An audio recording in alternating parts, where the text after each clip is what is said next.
The first sound wasn't music. It was the scrape of a metal chair leg across a wax floor and the collective hush of 200 people learning.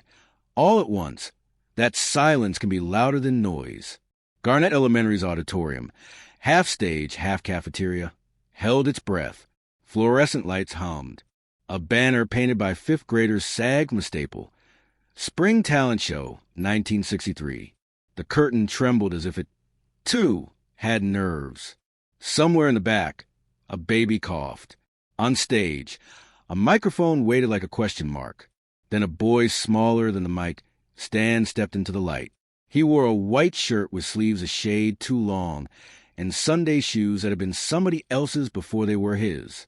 He paused at the edge of the taped-down scuff marks that served as a center mark, lifted his chin, and scanned a sea of faces that loomed like a forest. The mic hovered inches above his eyebrows. He could not reach it. A murmur passed through the crowd. Parents shifting. Teachers poised to intervene. Classmates craning over the backs of folding chairs. A music teacher clutched her program. A janitor froze mid-sweep. The pianist, hands hovering above the keys, looked toward the wings for instruction. From a front row, a woman in a simple blue dress, eyes bright with a kind of stillness that was faith, did not move. She only folded her hands in her lap, as if holding something fragile that must not spill. The boy looked to the wings. A man there, jaw set tight too tight for comfort, nodded once. It was not softness. It was permission. A wooden Coca-Cola crate appeared from the dark, like a raft shoved into a river. The janitor slid it beneath the microphone with the practiced grace of someone who solved problems without speeches. The boy stepped up. Now he and the mic were the same height. The pianist dropped us off, testing A. The room inhaled. Then, before the first note came, a gust of memory hit like a door blown open by the wind. Hours earlier, on the narrow, sun-shy block of 23,000 Jackson Street, the sound of tuning harmonies had leaked through cracked windows and out into the morning air. The Jackson house, humble, neat, its paint worn thin at the eaves, sat in a row of Holmes' uniform as a prayer. Laundry lines twitched. Coal dust slept in the cracks of everybody's porch steps. The mill's whistle would not sound until later, but the town carried the scent of steel even at breakfast. Inside, 3 boys rehearsed in a living room the size of a held breath.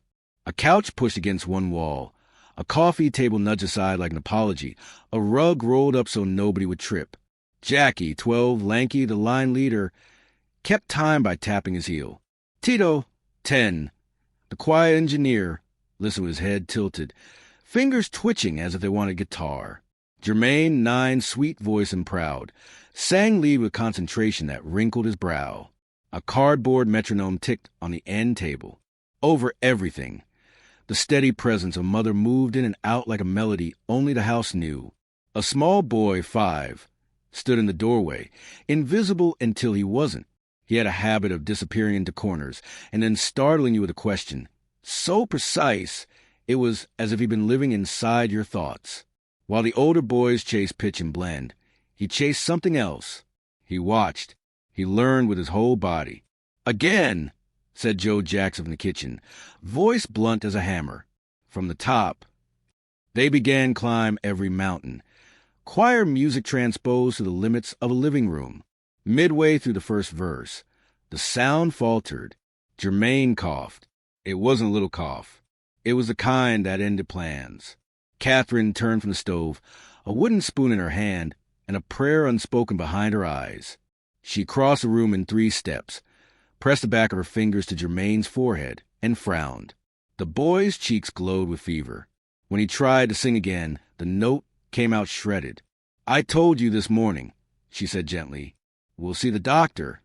Joe stepped in, the metronome still clicking on, stubborn as time. "The show's at 2, he said, as if the clock cared about throats. "We can't back out." "We can't sing," Jackie said. "Not with the harmonies broken." Tito nodded, practical as always. "It'll sound wrong, Daddy." From the doorway came a small voice, clear, soft, certain. "I can sing his part." The room shifted toward the voice like iron toward a magnet. Joe turned. "Michael," he said, and the name was more warning than welcome. You're 5. So, the boy didn't flinch. He had his hands in his pockets to hide the tremble. Jackie half laughed, not unkindly. You even know the words? Michael's eyes flicked to the rolled-up rug, to the metronome, to the place where sound lives between people when they try together. I know every part. Tito's gaze darted to their mother. Catherine's face held that calm again. Faith that didn't brag. She planted the spoon in the sink and wiped her hands on a dish towel, the tiny rituals that mean decision is near. Let him try, Joe, she said. Joe looked at the clock, at the boy, at the idea of failure, the way a father looks when pride and fear tie a knot between his ribs. 3 minutes, he said. No more. They formed up. Jackie lifted his chin, counted them in. When the cue came, Michael opened his mouth and sound arrived. It did not sound like a child mimicking a melody. It sounded like a wire pulled tight between earth and sky, and then plucked. His pitch was not perfect in the mathematical sense. It was perfect in the human sense, the kind that chooses truth over precision when truth needs to be chosen. He didn't sing around the notes. He breathed inside them, and he understood something no one had taught him, that the word climb is not just an instruction, it's a promise, and promises have weight. 3 lines and Jackie forgot to breathe. Tito lowered his harmony and instinctive hair to make room for a voice that should not have needed room and yet was building its own cathedral. Jermaine, sitting now, shame stinging worse than fever, stared, then smiled in the way an older brother smiles when he recognizes that love and loss sometimes share a cup. Joe's eyebrows flinched upward, the smallest admission that surprise can be a blessing. Catherine pressed her knuckles to her lips and let the tears come, quiet, private, as if not to scare the song. The metronome ticked on, but the room no longer abated. When the last line landed, nobody spoke. Somewhere outside, a dog barked. The world asserted itself again. Joe broke the silence first. Again, he said, but the word was different now. They sang it twice more. On the 3rd time, Michael didn't copy. He led. He adjusted what harmony wanted to fold and ease it open instead, making space for breath, for meaning. He wasn't performing. He was answering a question only he could hear. 3 minutes became 10, then 20. When they finally stopped, the house felt larger. Joe cleared his throat. To call it pride would be to make it softer than it was. It was recognition, which can be sharper. Get dressed, he said to the boys. We're going. Wait, Catherine murmured, catching Michael as he passed, straightening the collar that insisted on wilting. Hold on. From a bedroom closet, she brought a pair of shoes she'd polished the night before for Jermaine, and a white shirt she'd ironed until its creases could cut paper. They were a little too big. She rolled the cuffs with mother's art and kissed the crown of her son's head, where the soft curls warmed under her palm. In the tiny mirror by the door, Michael studied his reflection the way he studied music, looking for the part of it that would tell the truth. As they filed out, the living room looked strangely abandoned, as if objects could miss the people who animate them. The metronome finally ticked to a stop. The drive to Garnett Elementary took 8 minutes if you did not hit the light at Broadway. Today, they hit the light. The car idled and clicked while the town moved around them. A man in a Union jacket, walking with his lunch pail. A girl jumping rope on a sidewalk chalked with stars. A porch radio leaking baseball through a window. Everything ordinary, everything in place. Daddy, Michael said, not turn from the window. Will there be a lot of people? Enough, Joe said. More than church. Tito asked. Different than church, Catherine said. But God is everywhere you sing like you mean it. When the light turned green, Joe eased the car forward as if easing a heavy lyric into the right pocket of a bar. He did not say he was nervous. He gripped the wheel at 10 and 2 like a prayer. They pulled into the school lot behind a line of sedans that looked related, their chrome smiles tired. Kids cartwheeled across grass in shoes that would be scuffed by dinner. A hand-lettered arrow on poster board pointed, talent show. Inside, the school smelled like pencil shavings, paper, and floor cleaner, the trifecta of childhood. In the multipurpose room, teachers clipped last-minute safety pins and smoothed cowlicks with the maternal power of spit. Programs, mimeographed in purple ink that stained the thumb, listed names and numbers, and midway down the page, The Jackson Brothers. "Mr. Jackson," said Mrs. Dorothy Bennett, who wore a dress as practical as a metronome and whose hair was pinned into a bun that had never, ever lost. She checked her clipboard, eyes quick behind her glasses. "I have you down, Jackie, Tito, and Jermaine." "Jermaine's sick," Joe said, keeping his voice even. "This is Michael. He'll sing his part." Mrs. Bennett looked at the child and then over him, as if his size might be a trick of light. "He's very young," she said, her tone more concern than refusal. "The mic stand." "We'll manage," Joe said. "We'll help," Catherine added, and her smile turned the room warmer. Mrs. Bennett hesitated, administrator logic feigning against the impulse to say yes to mystery. "Very well," she said. "You're number 8. Be ready." Backstage looked like every backstage in the world, a place where props make more sense than people. Cardboard trees leaned against a cinderblock wall. A set of wooden stairs waited to be not stairs. A violin caisson opened like a story. Children rehearsed silently under their breath, lips moving, feet counting. A boy in overalls held 2 spoons like he was about to duel. Michael peered out through the gap in the curtain. From here, the audience looked like a field of flowers and faces. When he closed one eye, the world flattened. When he opened it, everything jumped. The piano was a modest upright. The bench was nicked with a graffiti of unconfessed practice. Mrs. Washington, the pianist, set her music and flexed her fingers. "Stand here," Jackie said, positioning Michael with the gentle bossiness of an eldest, "and do what we did at home." "What we did at home," Michael repeated, as if to place his body back inside that room, to unroll the rug, to feel his mother's hand on his shoulder. He nodded. The show began. A girl in a yellow dress played for Elise with determination that outpaced accuracy. Applause. A trio of boys told jokes that delighted the younger kids and made the older ones groan. Applause. A baton twirler dropped it only once. Applause that felt like relief. The room warmed with collective kindness, the kind you can only find in gymnasiums that double as the place you eat lunch. In the wings, Joe watched without watching. His attention gathered itself into a point and then refused to wander. He did not clap, not because he was stingy with praise, but because every beat of his hands would be a beat stolen from the counting he could not stop doing in his head. Catherine clapped for both of them, quietly, because joy must be practiced to be ready. At number 7, a boy with ears too big for his head, and growing into them heroically, sang a ballad in a brave wobble. Michael listened, eyes wide. When the boy finished, he bowed too low and relief made his exit clumsy. Mrs. Bennett stepped to the mic. "And now," she said, "please welcome the Jackson Brothers." The boys took their marks. The room adjusted itself. People leaning forward, whispers finding perches. Jackie and Tito walked with the half-swagger kids who knew what a good blend felt like.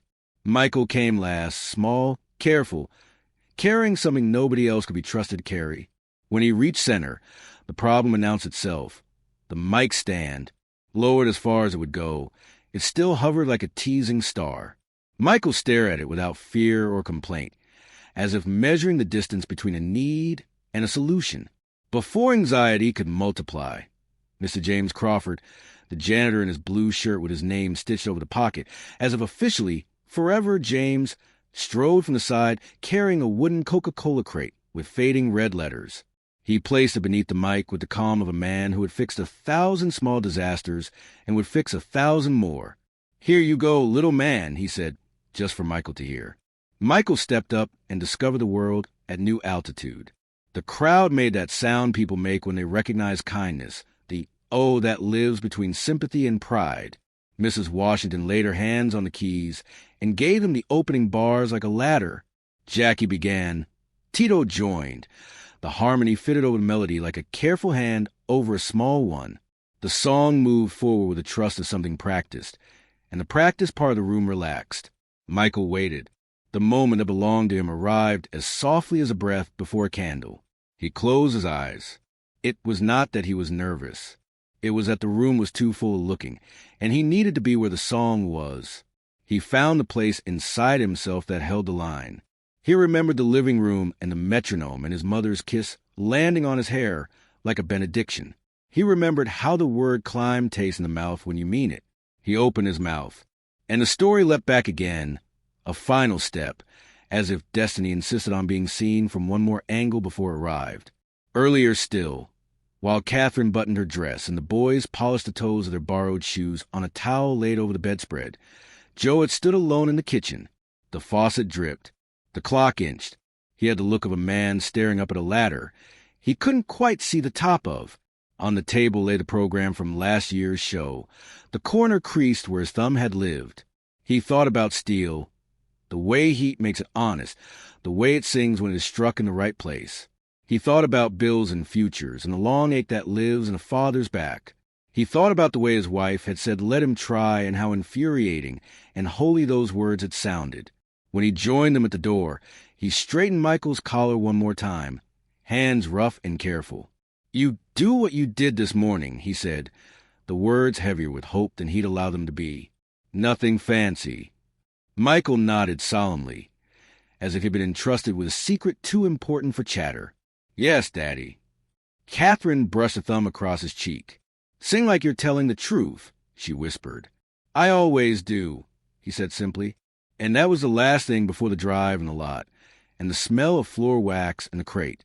On the stage now, present time returned as if it had been waiting politely for memory to finish. The light warmed the boy's face. Dust motes hung like tiny planets. The first syllable swelled in his chest. Michael sang. What followed would be written about and remembered and told 100 different ways by people who, years later, would swear the air itself changed color. But the last instant before the note, the razor edge before sound became history, belongs to the act that brought him here. To a house where faith sounded like a wooden spoon against a pot. To a father's yes that had to fight its way through no. To brothers who made room. To a janitor who understood that sometimes destiny is exactly the height of a soda crate. The boy stood on painted wood and took the breath that would lift him. The room did not blink. The world leaned in. If you are enjoying this story, please subscribe to support the channel. The sound that left the boy's throat was too large for his body. It rose from him not like a practice note, but like something remembered, something older than the child singing it. The first line of Climb Every Mountain rolled through Garnett Elementary's auditorium, and every conversation, cough, and restless shuffle fell silent mid-breath. For a second, the crowd looked confused, as though the sound must be coming from somewhere else, perhaps a hidden record player or one of the older boys behind him. But it was coming from the small figure on the Coca-Cola crate, from a boy in the white shirt that swallowed his wrists, eyes half closed, hands by his side, trembling slightly, but not from fear, from feeling. Mrs. Dorothy Bennett, standing in the wings with her clipboard pressed to her chest, froze. She had taught hundreds of children, bright ones, shy ones, loud ones who mistook volume for confidence, but she had never seen this, never heard this. It wasn't just the technical beauty of it, though the pitch was flawless. It was the truth in it, that impossible, unmistakable quality that separates sound from soul. She turned to the janitor beside her, whispering, "That child is 5. James Crawford, Mr. Crawford to the students, didn't take his eyes off the stage. "That ain't a child," he murmured. "That's a miracle." On stage, Jackie and Tito were still singing harmony, but even they had shifted their attention. Jackie had stopped swaying. Tito's guitar chords came softer, cautious, protective, as though they didn't want to interfere with whatever was happening. Michael was no longer aware of them, or of the crowd, or even the stage beneath him.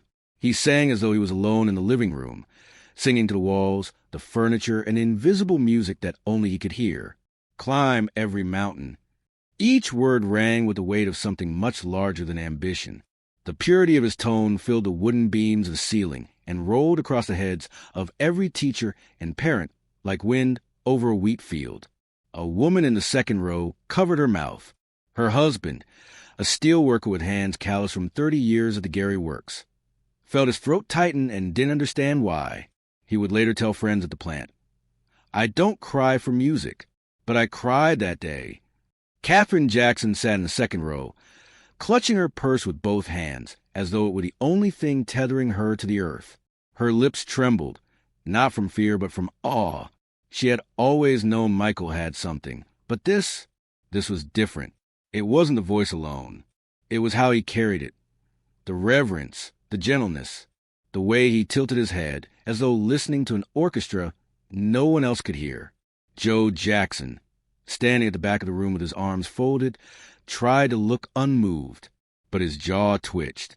He was a man of rhythm and order, not emotion. Yet something in the sound pierced through the armor he'd built working 12-hour shifts at U.S. Steel. It went somewhere words couldn't. He shifted his weight and blinked twice hard. By the time Michael reached the second verse, the audience had entered that rare collective trance that only the greatest performers ever induce. The sound was no longer coming from the stage. It was filling the space between everyone in the room. Each word seemed to land directly in someone's chest. Ford every stream, follow every rainbow. The janitor's broom fell against the wall with a clatter, but no one turned. Every eye was fixed on the little boy singing as though he was born for it. And perhaps he was. When he reached the line, "Till you find your dream," something changed in the air. It wasn't just applause building. It was reverence. Michael's voice cracked slightly at the word dream, but instead of breaking the spell, it made it human. You could feel him wanting to reach that last note, stretching toward it like the lyric itself demanded. And when he found it, clear and shining, the room exhaled. The song ended. Silence. It was not the comfortable silence of polite waiting. It was a kind of silence that follows lightning, where you expect thunder but don't yet hear it. Every face in the audience was still. The piano's final chord hung in the air like a held breath. Then, slowly, the first clap began. One pair of hands. Then another. Then another. The applause grew. Trembling, hesitant at first, as if the crowd wasn't sure what they just witnessed and needed permission to believe it. But when they did, when they allowed themselves to believe it, the sound exploded. It wasn't the tidy applause of a school talent show. It was a roar. Parents stood. Teachers rose. Children screamed his name. Some of the older women in the front row were wiping tears. Jackie looked at Tito in disbelief, his grin wide and dazed. Michael blinked, startled by the thunder hands. He stepped back a little, looking toward the wings, searching for Catherine. She was already on her feet, crying openly, clapping until her palms were red. Mrs. Bennett had tears on her cheeks, too, though she hadn't noticed. She turned to Joe, voice breaking.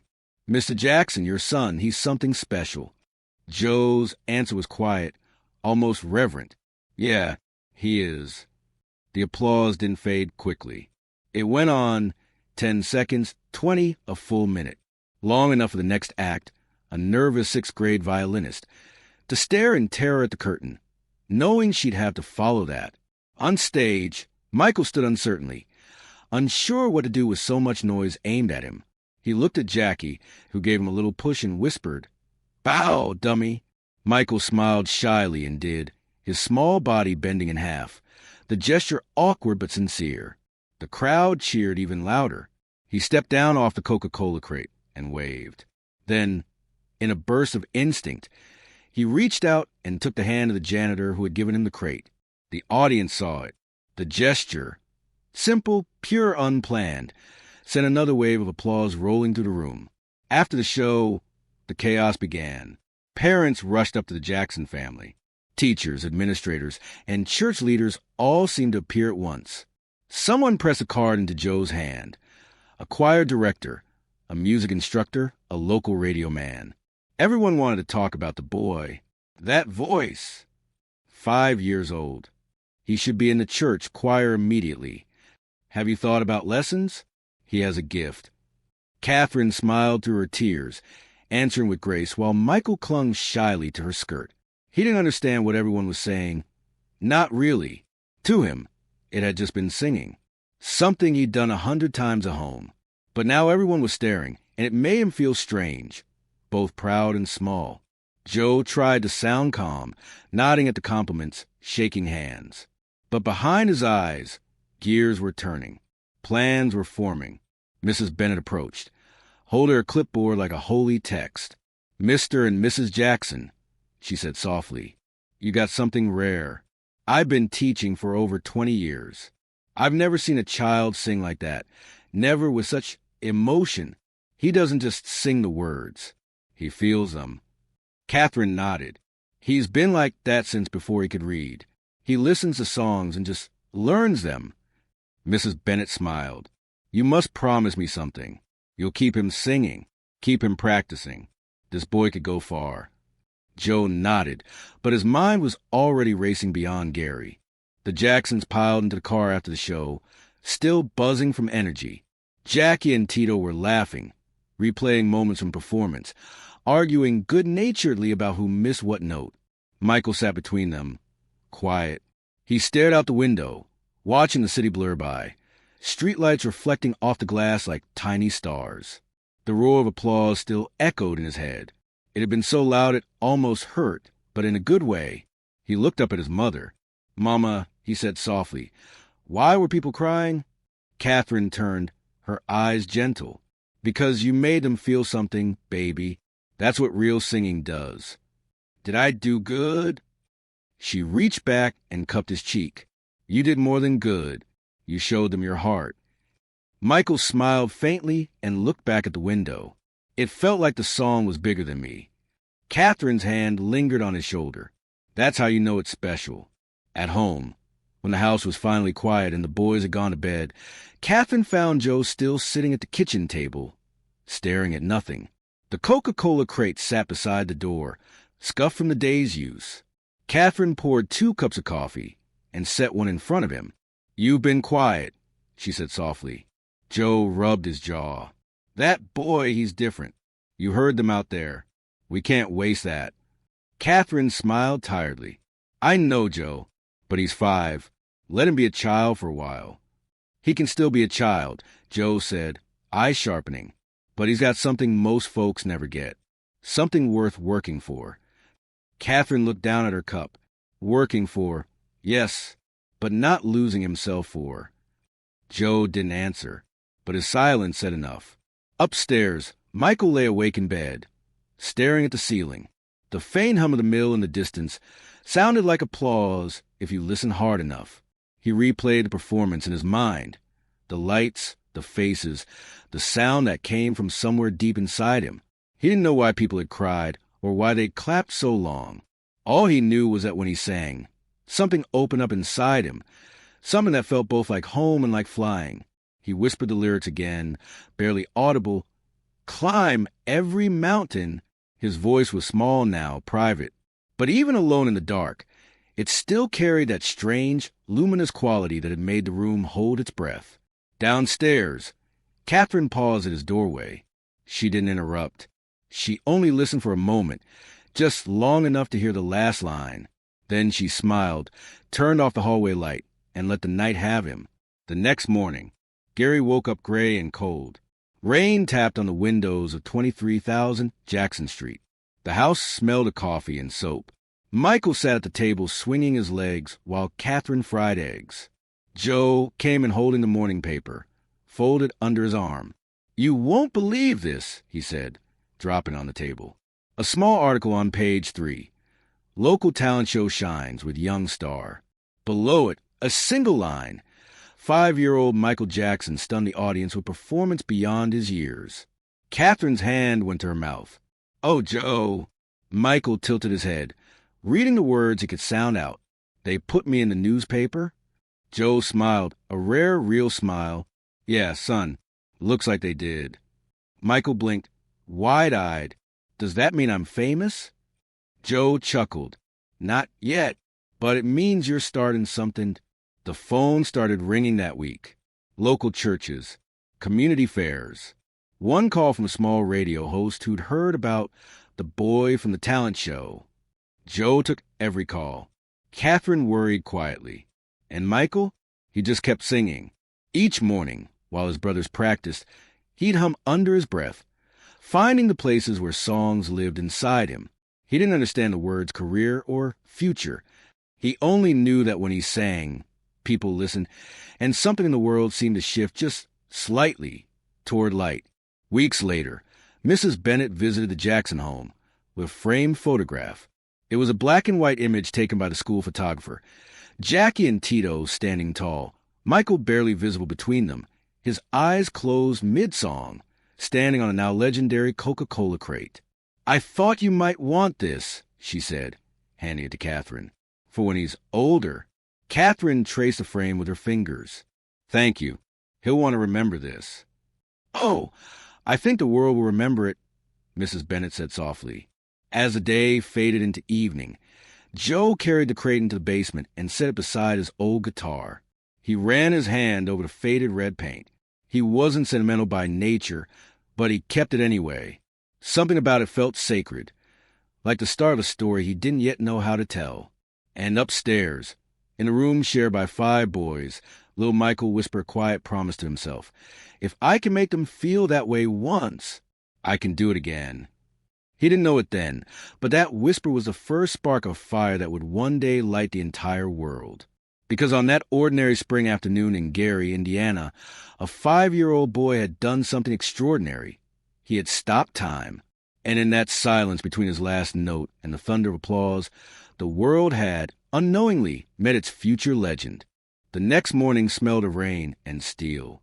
Gary, Indiana woke up to the hiss of factory steam and the slow crawl of dawn through gray clouds. In the Jackson home, the newspaper was already on the table, folded and refolded so many times that its corners had softened. Beside it sat a coffee cup gone cold, and half a slice of toast no one would eat.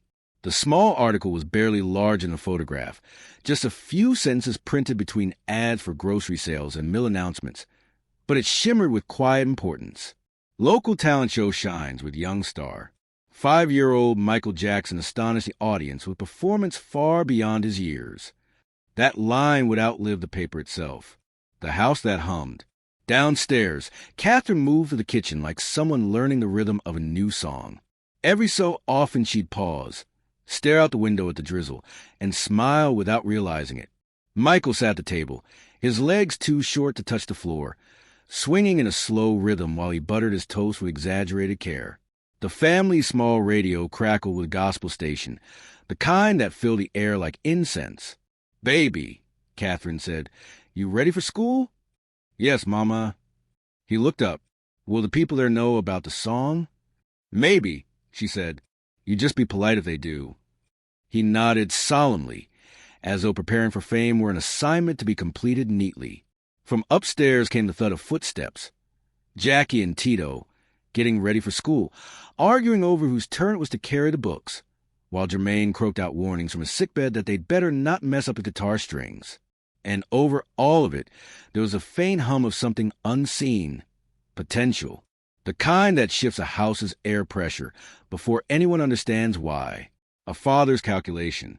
Joe Jackson was not a man easily awed. Life at the steel mill had trained all out of him. The 12-hour shifts, the heat, the endless grind. But the night before had moved him in a way he couldn't shake.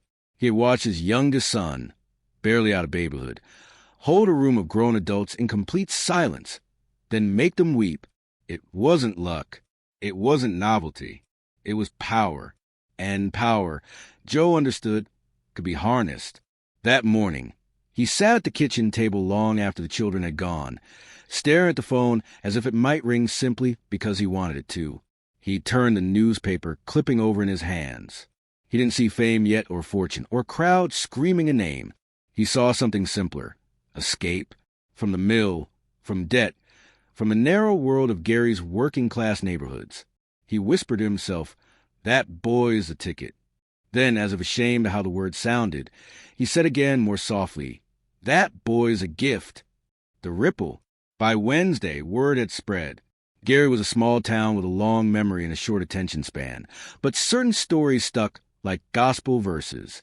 At the steel mill, men on break passed the paper around, nodding with pride. "That's Joe's kid, right? The quiet one." At the grocery store, Mrs. Wilson from Church Corner Catherine by the produce aisle. "I heard he made grown men cry. You better sign that boy up for choir." By Sunday, the Jacksons were local legends. At the church service that week, Reverend Phillips invited the family to the front. "Sister Catherine," he said, smiling wide enough for the entire congregation to see his gold tooth glint in the light, "we heard the Lord moved through your little one this week." A low ripple of applause moved through the pews. Michael, dressed in his neatly pressed shirt, squirmed at the attention. "Would you bless us with that same gift, son?" Michael looked up at his mother. Her eyes said everything. "If you want to." He nodded shyly, stepped onto the dais, and sang the same song he'd sung days before, but slower, softer, almost like prayer. By the final line, even the Reverend's booming "Amen" was lost in the sound of sobbing. That was the first time Joe realized that what had happened at Garnett Elementary wasn't fluke. It was a calling. The conversation. That night, after the children had gone to bed, Catherine found Joe again at the table. The newspaper clipping lay beside his notebook. In it, he'd been writing figures, gas money, equipment costs, the price of microphone rentals. "You thinking of something, Joe?" she asked. He leaned back, rubbing his temple. "I'm thinking maybe it's time we took this serious." She sighed. "He's 5. "Exactly. That means we got time to train him right. Get the boys together. Get a proper act. They could play church socials, talent nights, clubs in Chicago, maybe." Catherine shook her head. "You're talking about nightclubs and competitions, Joe. He's barely learning to read." He looked up, eyes fierce but tired. "You saw what he did, Katie. People couldn't even breathe. You know how long I've been playing gigs, hoping somebody'd notice? That boy had him in the palm of his hand and didn't even know it." Catherine's voice softened. "He doesn't have to carry all your dreams, Joe." Joe's face tightened, but not in anger, in pain. "They ain't just mine anymore." For a moment, the only sound was the distant whistle of a freight train, the rhythm of a life that kept going whether you chased it or not. Finally, Catherine reached across the table and placed her hand over his. "If we do this, we do it right. No pushing him too hard. No stealing his joy. Promise me that." Joe nodded, but his silence was longer than his promise. The first rehearsal. 2 weeks later, the Jackson living room turned into a rehearsal space. Furniture was shoved aside, the rug rolled up again. Joe brought home a second-hand microphone and a battered amp that buzzed like a hornet's nest when plugged in. Jackie, Tito, and Jermaine stood in a crooked line. Michael stood slightly in front, eyes wide with both excitement and confusion. "All right," Joe said, clapping his hands. "From now on, y'all practice like professionals. We start with scales. Michael, you lead." The boy hesitated. "What scales?" Catherine from the kitchen stifled a laugh. "He's 5, Joe." Joe smiled despite himself. "Okay, then. Just sing, boy, like you did before." Michael sang one note, clear and pure, and the amp squealed in response. Joe winced, fiddling with the dial. "We'll fix that," he muttered. For the next hour, the house filled with sound. Sometimes beautiful, sometimes chaotic, sometimes so wrong it made them all burst into laughter. But there was something forming, an energy, a rhythm, and at the center of it always was Michael. His voice cut through the static and the off notes, leading them like a compass needle finding north. The neighborhood show. A month later, Joe organized a small neighborhood concert in their backyard. Word spread fast. The Jackson kids are putting on a show. By evening, the yard was packed with neighbors, mothers with babies, factory workers still in uniform, children balancing on bikes to see over the crowd. Someone had strung up Christmas lights between the trees. Michael stood on a makeshift stage of plywood, the same Coca-Cola crate beneath his feet.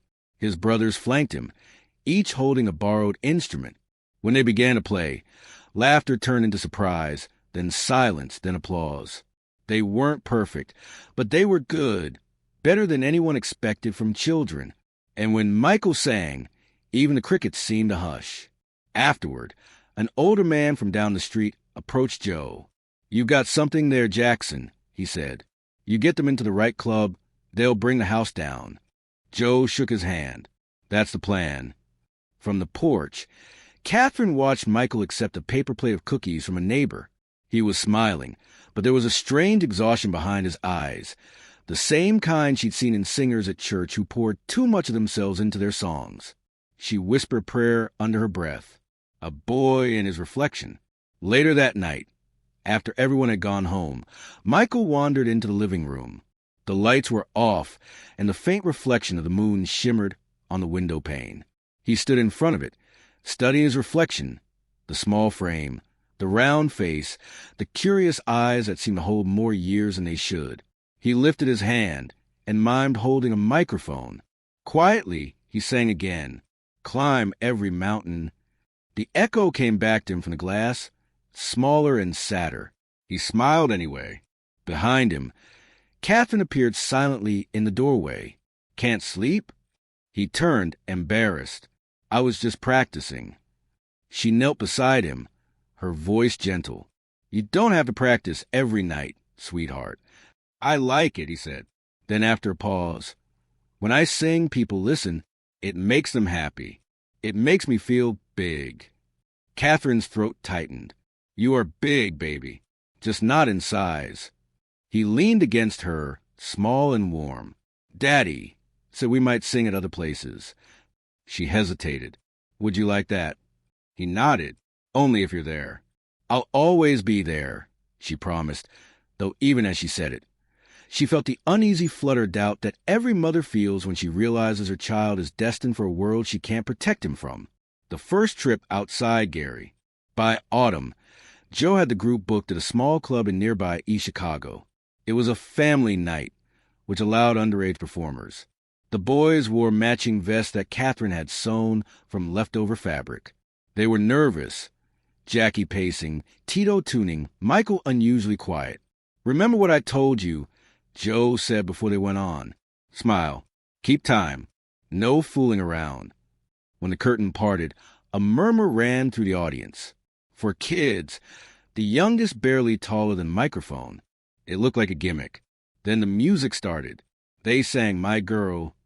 Jackie took the lead, Tito strummed, and Michael added harmonies so bright and clean they sounded like sunlight cutting through smoke. By the time the song ended, the crowd was clapping, whistling, stamping their feet. Someone yelled, "Let the little one sing a solo." Joe hesitated. It wasn't planned, but Catherine, sitting near the front, nodded gently. "All right," Joe called out. "He'll do one." Michael stepped forward, heart pounding. He sang, "You Really Got a Hold on Me." Halfway through, the club fell into stunned silence. People leaned forward, jaws slack. When he hit the high note, one man dropped his drink. The applause afterward was deafening. That night, as they packed up, the club owner approached Joe. "You bring those kids back next weekend. You'll have a paying gig."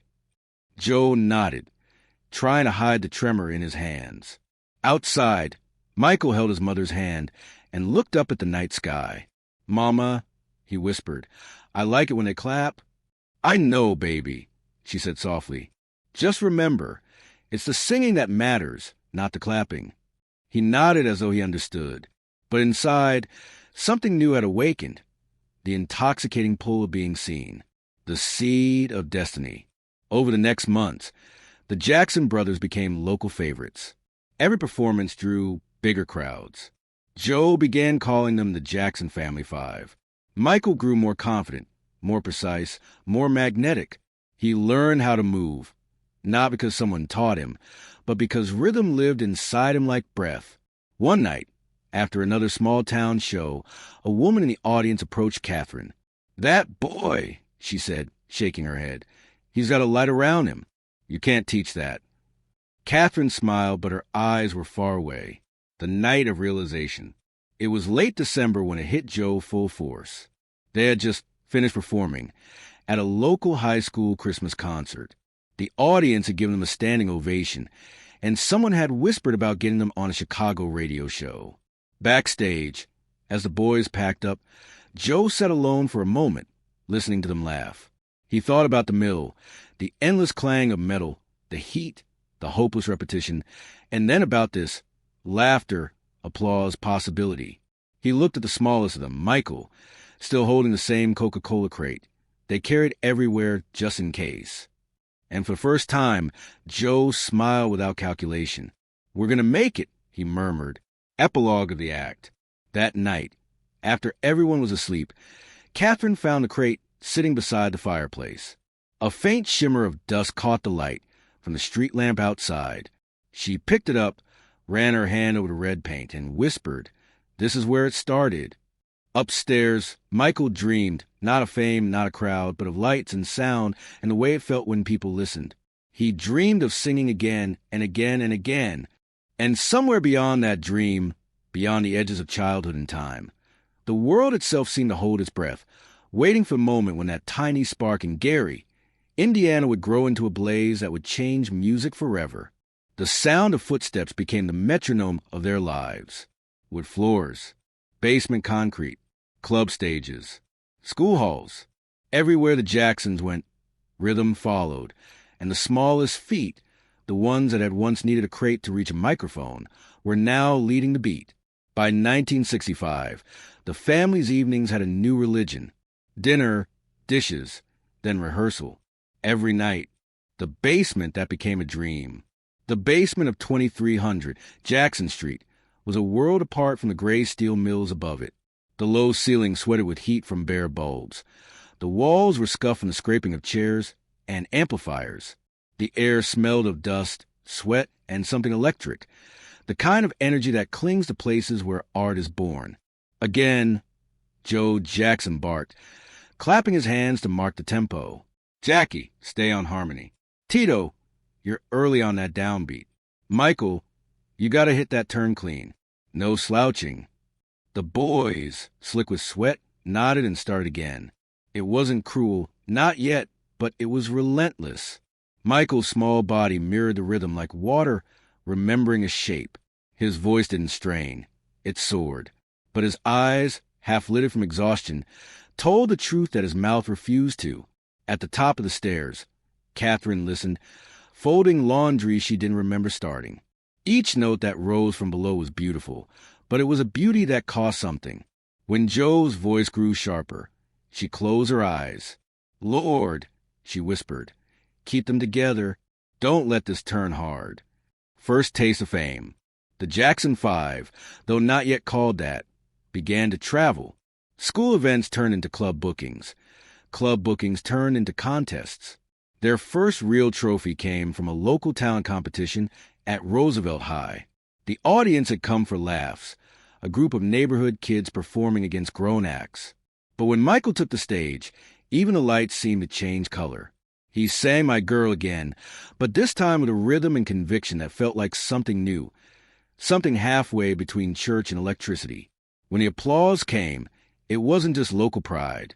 It was disbelief. "Who is that little boy?" people whispered. Afterward, the family piled into the car. Joe held the trophy on his lap like a newborn. Michael leaned against the window, forehead pressed to the glass, watching the world pass in a blur of lights and rain. "Mama," he murmured, "they said I sound like a man." Catherine smiled softly. "You sound like you, baby. That's enough." Joe didn't speak. His eyes were already on the road ahead, literal and metaphorical. The grind. By 1966, the performances multiplied. East Chicago, Gary, South Bend. Everywhere that had a stage, they played. Catherine became seamstress and manager and nurse all at once.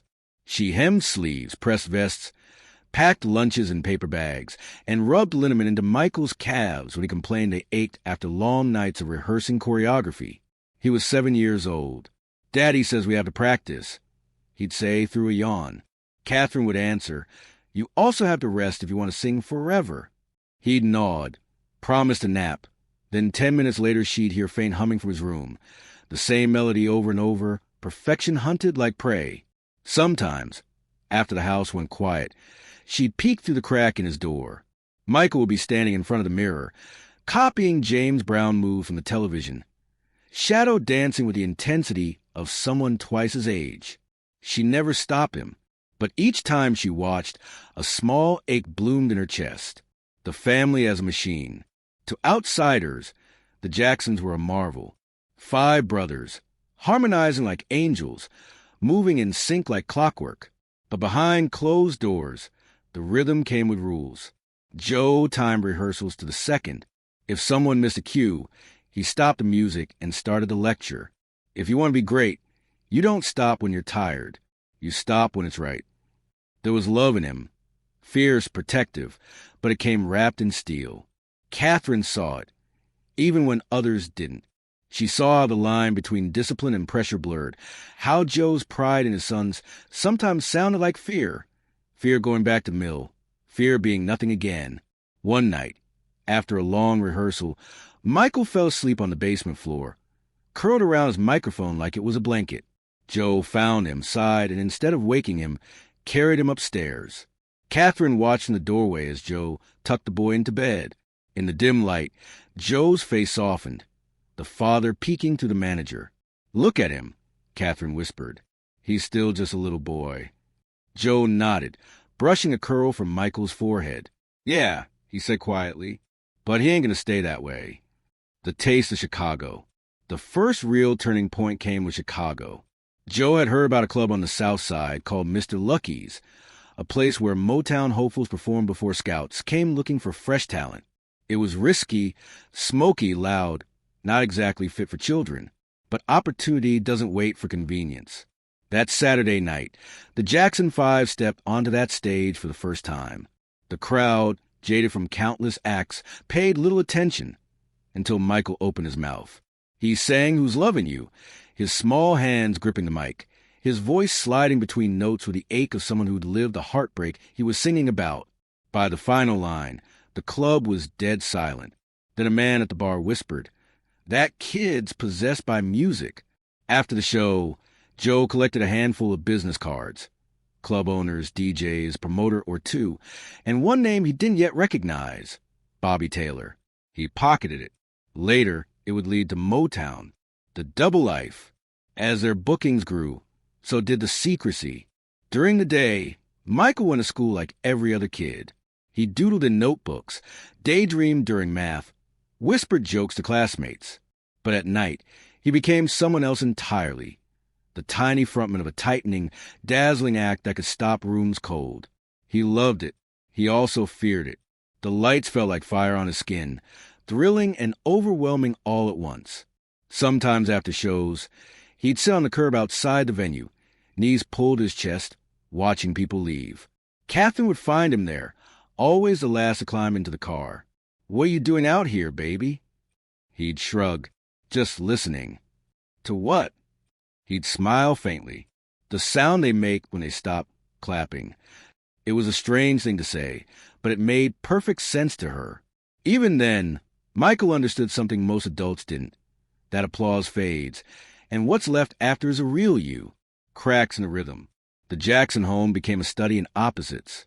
Upstairs, the warmth of Catherine's cooking, the laughter of siblings, the sound of radio hits crackling through an old speaker. Downstairs, the relentless hum of Joe's drive, the stopwatch ticking, the shouting, the repetition, until even the walls seemed to wince. Michael adored his father. He also feared him. He learned to read Joe's mood the way a musician reads sheet music, by tone, by timing, by silence between notes. When Joe was proud, the air felt safe. When he was angry, even the lights seemed to dim. One night, Michael missed a step in choreography. Joe snapped, "You do that again in front of a paying audience, and we're finished." Michael's eyes filled, but he nodded. "Yes, sir." Later, when Catherine found him alone in the living room, he wasn't crying anymore. He was practicing the same step over and over, jaw clenched, whispering to himself, "I won't mess up again." Catherine knelt beside him, pulling him close. "Perfection's not love, Michael," she said softly. He looked up, confused. "But if I'm perfect, Daddy's happy." Her heart broke a little. You don't have to be perfect for that. The family's first success. Despite the tension, success came fast. By 1967, the Jackson 5 had become the pride of Indiana. They won talent competitions across the state, their names spreading by word of mouth. Local newspapers started printing headlines like, "Jackson Family Band brings down the house." They were invited to perform in Chicago regularly, and one night, the right person finally heard them. Bobby Taylor of Bobby Taylor and the Vancouvers was playing at the Regal Theater when he saw them open for his act. After the show, he approached Joe backstage, eyes shining. "That boy," he said, pointing to Michael, "is something else. I'm going to call Detroit." They need to hear this. Detroit meant Motown. Motown meant the world. Joe barely slept that night. The calm before Motown. While Joe chased phone calls and meetings, Catherine clung to normalcy. She tried to keep the home grounded. Homework, dinner, prayer. But even she couldn't ignore the shift. Michael's childhood was slipping through her fingers like sand. He still played marbles in the yard with neighborhood kids, but now fans, yes fans, would show up outside the fence, asking, "Are you that singing boy from the paper?" He'd blush, wave, then hide behind the porch post. At night, Catherine sometimes sat in his room after he'd fallen asleep, watching him breathe. His small hands twitched in dreams, as if still holding a microphone. She thought of the verse from church, "To whom much is given, much will be required." And she prayed that whatever was being required of her child, it wouldn't take too much. The cost. As rehearsals grew longer and trips more frequent, fatigue set in. One night, after a 3-hour drive home from a show, Michael stumbled into the kitchen, eyes barely open. Catherine caught him before he fell. "Baby, you can't keep doing this," she said, pressing her palm to his forehead. "I'm okay," he mumbled. "I just need to sleep a little." Joe walked in behind them, carrying equipment. "He's fine, Katie. He's strong." Catherine's patience snapped. "He's 7, Joe. He's not supposed to be strong. He's supposed to be sleeping." Joe paused, jaw tight. "You think I don't know that? You think I want him tired? But what we're doing, it's working. They're going to call us any day now." "And then what?" she demanded. "You going to trade his childhood for applause?" Joe said nothing. Michael stirred between them, half asleep, whispering, "Please, don't fight." That ended it. Catherine carried him upstairs herself, laid him in bed, and whispered, "You don't have to climb every mountain tonight." The call, it came 6 months later. Motown wanted to see them. Not an audition tape. The family itself. Detroit. The morning Joe got the call, the whole house changed. Even the air seemed to hold its breath. Catherine packed sandwiches, stitched fresh buttons on their stage vests, and slipped a tiny silver cross into Michael's pocket. "Keep this close," she said. "Not for luck, for truth." When the car pulled away from Gary that morning, the sun was barely up. The house, left behind, felt suddenly too quiet, as though the walls themselves knew that something enormous was beginning. The audition. Detroit smelled different, bigger, louder. The Jackson family arrived at Hitsville, USA, the small white house that held the Empire Motown. They performed for Bobby Taylor and a few executives first. Then word spread up the stairs, "Get Barry." Barry Gordy came down himself. Michael was nervous. His small hand shook as he adjusted the microphone. He looked at Catherine, standing at the back of the room. She smiled, mouthed, "You got this."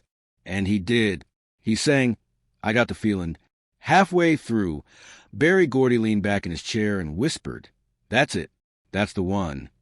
When the song ended, there was applause. Not the kind from a crowd, but the kind that means business just changed. Barry extended his hand to Joe. "Welcome to Motown, Mr. Jackson."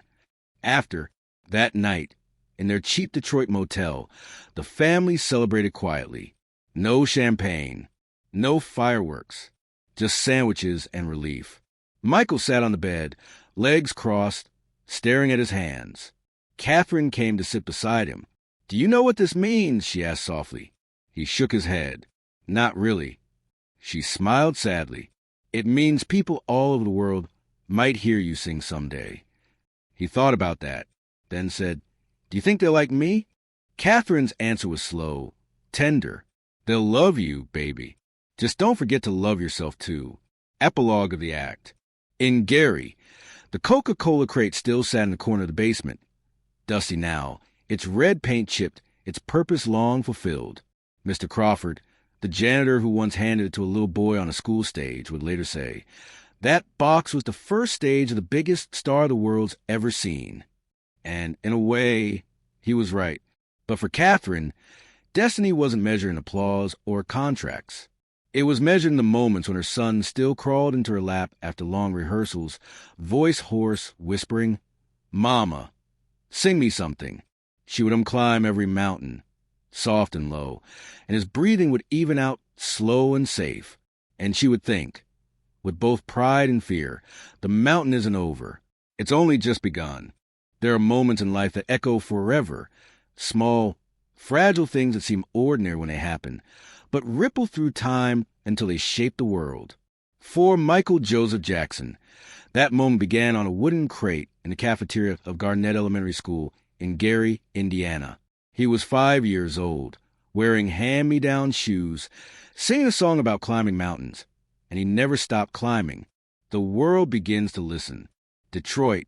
The Jackson 5 walked into Motown Studio A, the room where history lived. The air smelled of coffee, sweat, and genius. Berry Gordy stood at the soundboard, arms crossed, his eyes on the smallest boy in the room. "All right, little man," he said. "Show me what you got." Michael grinned, nervous but electric. The band started the groove to "I Want You Back." The first note hit and time folded. There was again that same sound from Garnett Elementary. Pure, commanding, impossible for his age. A 5-year-old's gift now inside an 11-year-old's mastery. When he sang, the engineers in the booth stopped adjusting dials. They just listened. By the end of the take, Berry Gordy was smiling. "He's not just a kid," he said. "He's a phenomenon." The Jackson 5 were signed within the week. And when "I Want You Back" hit #1 on the Billboard charts in 1970, Michael was only 11. That day, the world met him the way Gary, Indiana, had years before, with disbelief, awe, and joy. The ascent. Success didn't arrive quietly. It roared. Television appearances, screaming fans, sold-out shows. The Jackson 5 were everywhere. Michael, still barely tall enough to reach the top shelf at home, commanded audiences of tens of thousands. He moved like lightning and sang like rain, a paradox of motion. Innocent, yet impossibly powerful. People didn't just hear him, they felt him. That same energy that once filled a school auditorium was now filling stadiums across continents. Everywhere he went, people said the same thing. There's something divine about that boy. But if fame was a flood, Michael learned to swim.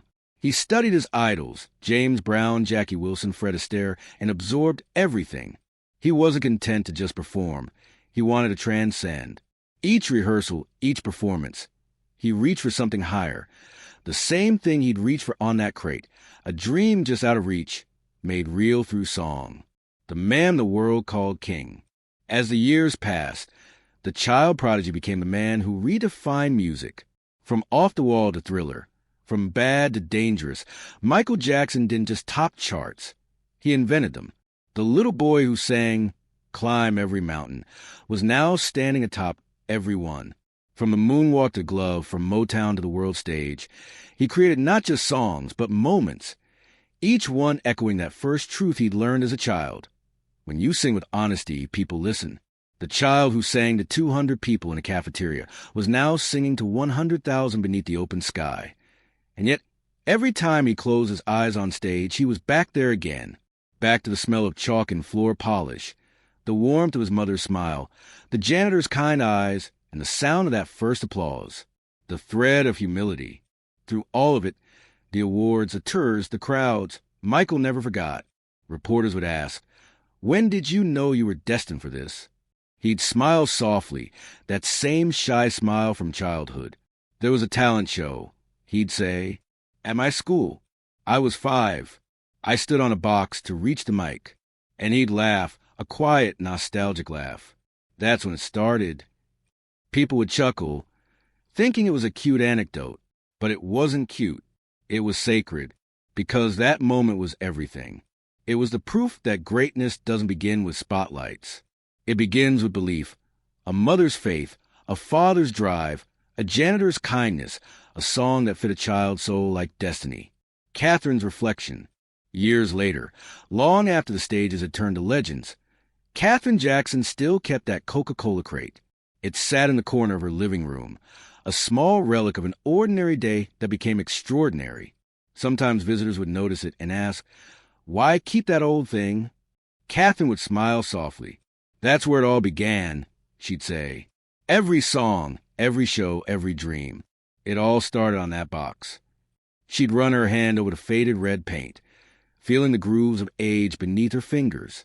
I used to think it helped him reach the microphone, she'd say, but now I know it helped him reach the world stage. From the Apollo to Wembley, from Tokyo to Bucharest, millions of lights rose and felt his voice. When Michael sang Man in the Mirror, you could feel entire cities listening. When he performed Heal the World, you could see faces from every nation, hands lifted, hearts open. And in each of those crowds, there was always one person, a child, standing on tiptoe, looking up at the stage the same way he once looked at that microphone. That was his true legacy, not the awards, not the records, but the spark he passed on, the belief that small voices can carry across the earth, the return to Gary. In 2003, 40 years after that night, Michael returned to his hometown. The city had changed, time had carved it, but the school still stood. Garnett Elementary, smaller than he remembered, paint peeling, but alive with memory. He walked the hallway quietly, his footsteps echoing against the tiled floor. The scent of floor polish hit him like a wave of déjà vu. A staff member handed him something.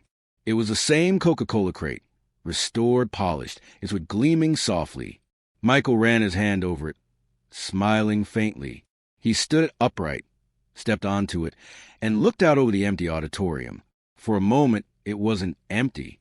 He saw faces, his mother, his brothers, the teachers, the janitor waiting in the wings. He heard the piano's first chord and the whisper of his own tiny voice. Climb every mountain. He closed his eyes and the silence was beautiful. The eternal note. Every great legend leaves behind more than memories. They leave behind frequencies, vibrations that never stop moving.